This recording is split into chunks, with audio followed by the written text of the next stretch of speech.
Powerful people can abuse their position, and the community expects them to be held accountable. That's where the KPBS investigations team comes in. If you have a tip for us, send an email to investigations@kpbs.org or message on the Signal app at 619-594-8177.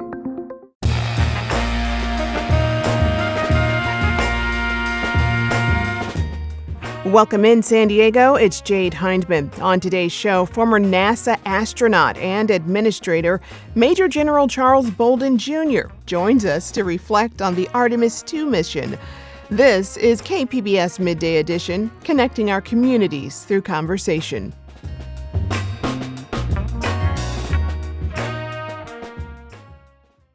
Retired NASA administrator and astronaut Major General Charles Bolden Jr.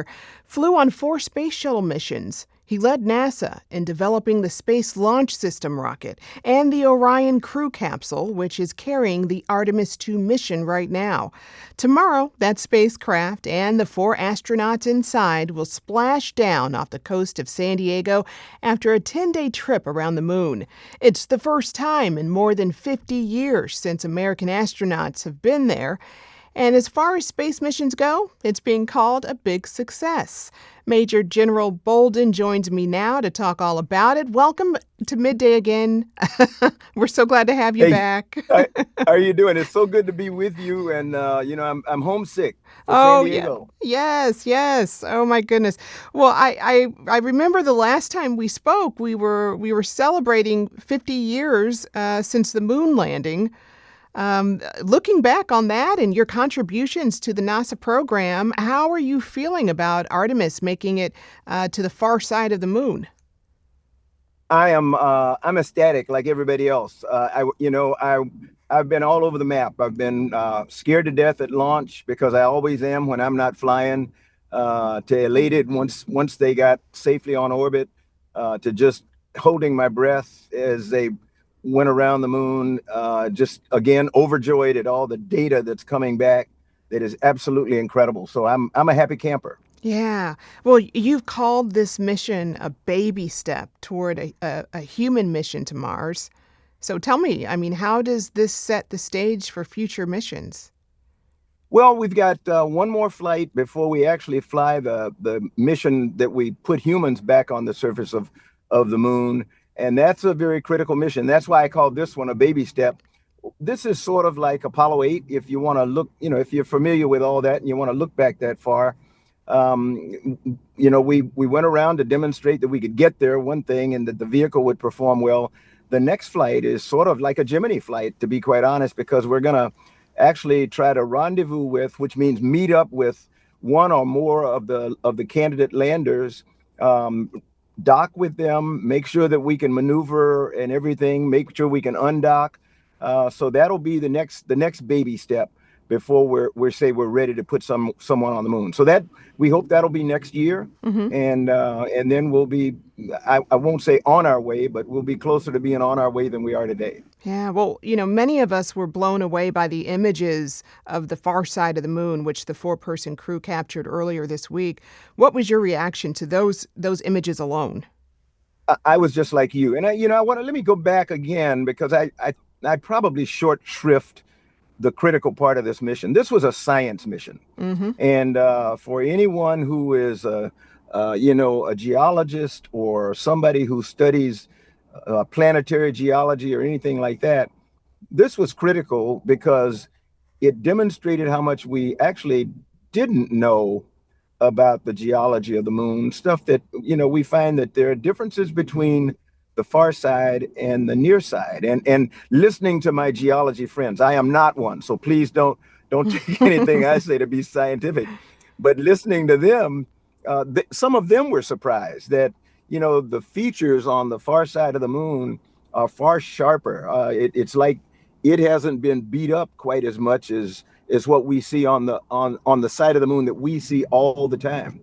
Wow. The crew talked about craters inside of craters that have been preserved through millennia, if you will. So we are learning so much about the geology of the moon and what and where, what kind of things we need to be cautious of when we land there, lighting and all other kinds of things. So this was a very critical mission from a scientific standpoint to making our human landing successful. I hear there's ice in there, and I'm wondering. Tell me, like, what's the importance of this travel Yeah, around the you know, moon?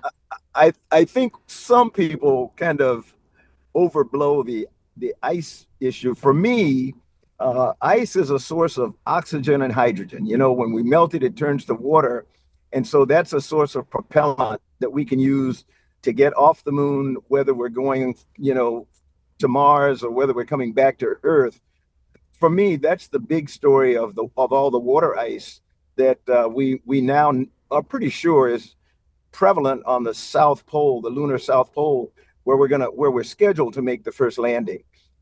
People talk about strategic minerals.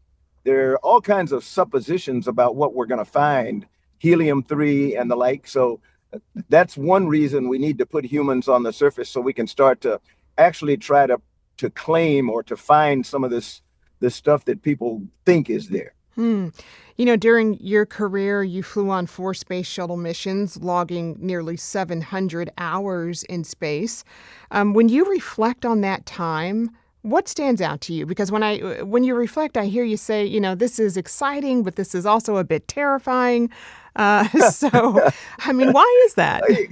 Well, when you're flying, you're about business. You've trained just an incredible amount of time.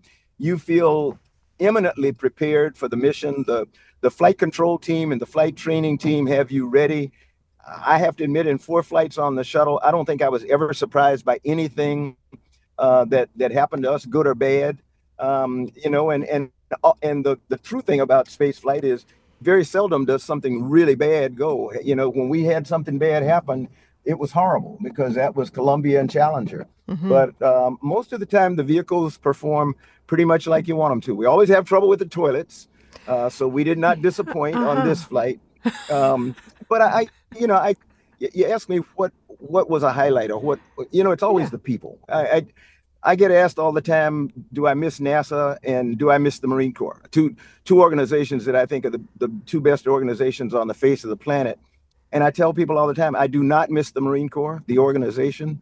I miss the people. I miss Marines dearly. I get emotional when I think about them. Same thing with NASA folk. Yeah. That's one of the things that's really bothered me about what's going on today, in our country, how we're shortchanging science and other kinds of things in the budgets that are coming out of the White House and out of the Congress, because we're shortchanging people that I know and love, people who are really dedicated to what they do, who don't ask any quarter. They just they do what they're asked. They do what they're asked to do, and they try to serve the American people. So I think it's really important for us to listen to messages that the crew gave us about understanding that we're on an incredible, unique piece of the universe, and we need to remember that. But we also need to remember that it's up to us to preserve it, and that, for me as an American, that means preserving our democracy and standing up for the rule of law and making sure that we follow the idea embedded in our Constitution. So now you got my stump speech. Well, hey, I like it. I mean, I always like for people to express what they feel on this show here. I mean, on that, what do you say to people who are attacking the hard work of scientists and even democracy? I always remind my Marines when I was commanding the 3rd Marine Aircraft Wing out there in Miramar and throughout my 34 years, and even today when I go to college campuses or high schools, I tell kids about the fact that from the moment I set foot on the U.S. Naval Academy yard as a midshipman, not planning to become a Marine officer, but later deciding to do that, I took an oath that said, I do solemnly swear that I will support the Constitution of the United States against all enemies, foreign and domestic. And there is nothing in the oath about a person. It's about the Constitution, which that is what tells us what the founding fathers felt of this idea of a more perfect union, something that we strive for every single day. We have fits and starts. I grew up in the segregated South. I am here today because of advances that my parents and other people made, and now we're stepping back a little bit because we're forgetting the Constitution.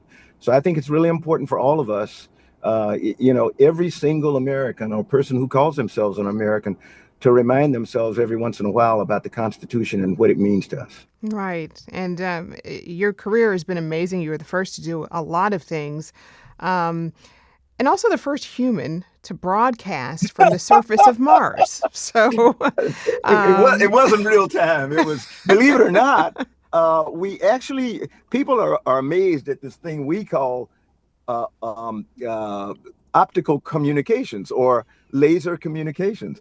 My mhm. voice came from the surface of Mars via optical communications. We wanted to test out the ability to communicate with lasers because you can bundle, and I'm getting way too technical here, but you can put much more much more material in a packet of a laser than you can just by regular old radio communications like we're probably doing right now. I doubt that we're using lasers, but No, not yet.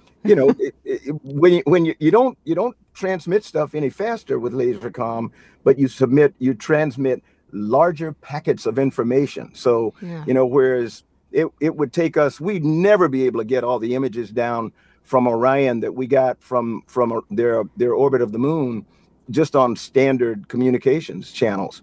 But lasers let us pack all those terabytes of data, as I understand it, into that and get it down here, whereas they'd have to bring everything back in the old days. That's so interesting. So the lasers don't necessarily make communication faster, but it makes it to where you can transfer a lot more data You get a at one lot time. more data because you're in a laser. You may have 6 beams, if you will. Each beam is like one radio wave. So instead of getting one radio wave full of data, you get 6 radio waves full of data in a laser beam. All right. All right. That's very Now, interesting. now, now, when I Uh-huh. hang up, Uh-huh. you go talk to the engineer there on the console. Look over it right now and tell you whether is he giving me a thumbs up or a thumbs down or a midway thumb? He no, Did I get it he has close? a solid thumbs up right now. Solid. Okay, okay. Yes. He'll give you Brandon the Trufa. real story. But yes, I was privileged to have my voice beamed back from the surface of Mars. We really wanted President Obama to do that, but we couldn't convince his staff that it. I think they felt it was kind of hokey or something. I don't know. So we said we didn't want to waste the opportunity, so the NASA administrator got to do it. Well, that's very, very cool. I mean, yeah, reflecting on your career and all the milestones you've been part of, what moments are you most proud of? Oh, geez. There is no single moment, but again, every moment that I love and cherish has to do with the people with whom I worked. Whether it's my first encounter with Russian cosmonauts who I did not want to meet because I thought I hated them and they hated me, and I found out after the first meeting that we all three of us really cherished our families and our children, and we wanted to make the world better. Hmm. When I was getting ready to fly my final shuttle mission, where I flew with Sergei Krikalev, a Russian cosmonaut. So it's the people that I cherish more than anything else. Yeah, yeah, and it's amazing how meeting people and this type of space travel really changes one's perspective. Yeah. Yeah, as we all prepare for the Artemis to splash down tomorrow off the coast of San Diego Yeah. here, what should we all take away from this moment? We should. I'm gonna be nostalgic here. I like I said, I grew up in the civil rights era. 1968, when I graduated from the Naval Academy, a year before we landed humans on the moon. At the same time that Apollo 8 went around the moon, and we got the first Earthrise and reading from the Book of Genesis on Christmas Eve, we were in the streets, fighting against each other, American against American, in the height of the civil rights era, fights for civil rights, fights against the war in Vietnam. Sounds a little familiar. We've got to Hmm. remember that you got to keep fighting, and you've got to keep your eye on where we're trying to go in this continual march toward a more perfect union. That if you let up or if you give up, we don't get there. I've been speaking with Major General Charles Bolden Jr., former NASA administrator and former astronaut. Major General Bolden, it's been such an honor. Thank you for all your work, and thanks for joining No, us. no, thank you so very much. And please give my best to everybody out there in San Diego who gave us such a home for almost 9 years, almost 9 of my last years in the Marine Corps, but most especially eventually welcomed us when we came down to Miramar, to push the Navy out. It became a great home to the Marine Corps, and we loved it when we were there. Thank you very much. Thank you.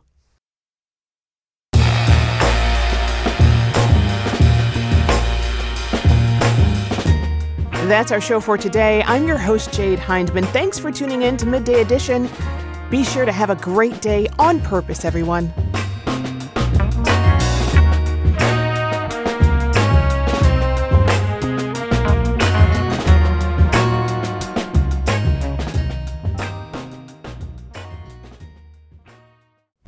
On the Finest podcast, we cover the people, art, and movements redefining culture in San Diego, from Blink-182 to scrappy local bands. We also have cults, a lost composer, a world record traveler, and champion birders. Listen wherever you get your podcasts.